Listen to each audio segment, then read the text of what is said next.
დღეს დავხატავთ ძალიან საინტერესო ალგორითმს, რომელიც შემხვდა ამას წინათ და ვიფიქრე, რომ კარგი იქნება თუ გაგიზიარებთ. ეს ალგორითმი გათვლილია თანხის ერთჯერადად მოზიდვაზე. მაგალითად, თქვენ გჭირდებათ გარკვეული თანხა, რამე ნივთის, ან მოგზაურობისთვის, ან სახლისთვის, ან ასე შემდეგ.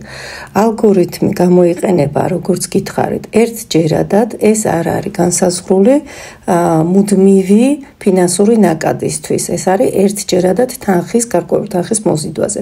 პირველ რიგში, რა თქმა უნდა, ვწერთ თემას და თემაში აღვნიშნავთ ერთი სიტყვით ჩვენ რა გვინდა, რა გვჭირდება, რისთვის გვჭირდება ეს თანხა და ასევე ორ წუთში ვწერთ 20 სიტყვას. მერე ვიწყებთ ხატვას. აქ ვიყენებთ სამკუთხედს. სამკუთხედი, რომელზეც კუთხეებზე დავამაგრებთ წრეებს. სამკუთხედი ამ შემთხვევაში გამოიყენება როგორც ენერგიის მოზიდვის ფიგურა და სიმბოლო, ზოგადად ენერგიის გააქტიურებისთვის იყენებენ სამკუთხედს და ეს ცოტა ფრთხილად გამოსაყენებელი სიმბოლოა, განსაკუთრებით ფერებთან ერთად უნდა იცოდეთ როგორ გამოიყენოთ. აი ამ შემთხვევაში ცოტა შერბილებული იქნება წრეებით, მაგრამ ძალიან კარგი აქტივაცია არის ფინანსებთან დაკავშირებით ამ სამკუთხედის გამოყენება მოცემულ ალგორითმში. ცენტრში ვხატავთ სამკუთხედს და მის წვერებზე ვამაგრებთ, ვხატავთ წრეებს. პირველ წრეში ჩვენ ჩავწერთ თანხას, რომელიც გვჭირდება ამ კონკრეტული მიზნისთვის. მეორე წრეში ვწერთ რისთვის გვჭირდება ეს თანხა, ანუ პირველში კონკრეტულად ციფრებს წერთ თანხის, მეორე წრეში, რომელიც ზემოთ იქნება დახატული, ვწერთ რისთვის გვჭირდება და მესამე წრე იქნება ყველაზე მოზრდილი და ამ წრეში ვწერთ ჩვენს ემოციებს, ანუ რას მოგვიტანს ეს თანხა და თანხის გამოყენება. სიხარული იქნება ეს, შთაგონება, мотивация, ინტერესი თუ რა. როგორც გითხარით, აუცილებლად უნდა მიაქციოთ ყურადღება, თემა იყოს გაწერილი 20 სიტყვა მინიმუმ.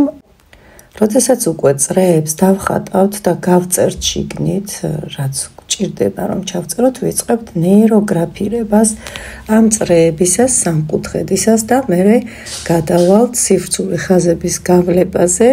ეს სივრცული ხაზები შეგვიძლია გავავლოთ ზემოდან ქვემოთ, შუაში, ქვემოდან ზემოთ, დავაკავშიროთ ამ ხაზებით ერთმანეთთან ჩვენი წრეები და გავიტანოთ სივრცეში ჩვენი განზრახვა. შემდგომ ნაბიჯი იქნება გადაკვეთების მომგვალება და აქ მინდა გითხრათ, არის შეკითხვა მომგვალებასთან დაკავშირებით, სხვადასხვა მეთოდით აკეთებენ ამას.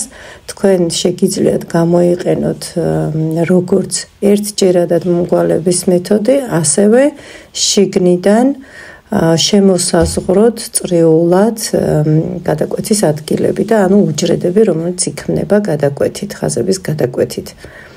თუმცა აქ კარგი იქნება თუ გამოიყენებთ scale markers, მე ახლა გამოვიყენე ლაინერი, scale ლაინერი, უბრალოდ სილამაზისთვის და მომწონს სამით ხატვა.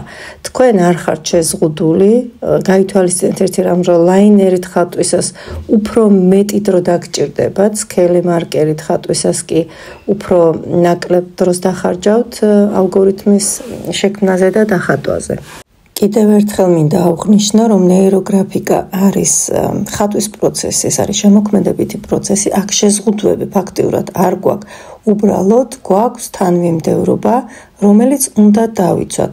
გარკვეული წესი არსებობს მისი ხატვის დიახ, მაგრამ თანმიმდევრობას აქვს მნიშვნელობა, რადგან თანმიმდევრობის დაცვით ჩვენ გონებას უფრო კარგ სისტემას უქმნით. ანუ ეს ფაქტურად არის შექმნილი სისტემა უკვე, რომლის გამოყენებით მარტივი ადაპტაცია ხდება გონებაში და კონკრეტულ ალგორითმს უფრო კარგად ითვისებს ჩვენი ქვეცნობიერი. აქ უკვე გადავედი ფერზე. ვიყენებთ სტანდარტულ წესებს, მინიმუმ 2 უჯრედი უნდა იყოს ერთი ფერით შევსებული. არქეტიპირების დროს შეგვიძლია თეთრი ფერიც დავტოვოთ, ნახატის 20% შეგვიძლია დავტოვოთ თეთრ ფერში. შემდეგი ეტაპი სივრცულის სქელი ხაზის გავლება. აქ არ გვავიწყდება გადაკვეთის ადგილების ისევ მომგვალება. ეს სქელი ხაზი გვახსოვს, რომ ქვემოდან ზემოთ მარცხნიდან მარჯვნივ მიდის და შემოაქვს ძლიერი სამყაროსეული ენერგია ჩვენს განზრახვაში და ჩვენს ნახატში. ბოლო ეტაპი გახლავთ ფიქსაციის ფიგურის არჩევა და მისი გამოკვეთა შავი მარკერით მკვეთრად. აქაც გადაკვეთის ადგილებს ვამგვალებთ და შეგვიძლია თუ კი ეს არის წრეს სხივებიც კარგად გამოვკვეთოთ და გავავლოთ მზესავით. ჩემი ფიქსაციის ფიგურა ნახატში არის ყველაზე დიდი წრე, გაწერილი მაქვს ემოციები, რას მომიტანს მე თანხა, რომელიც ახლა მჭირდება.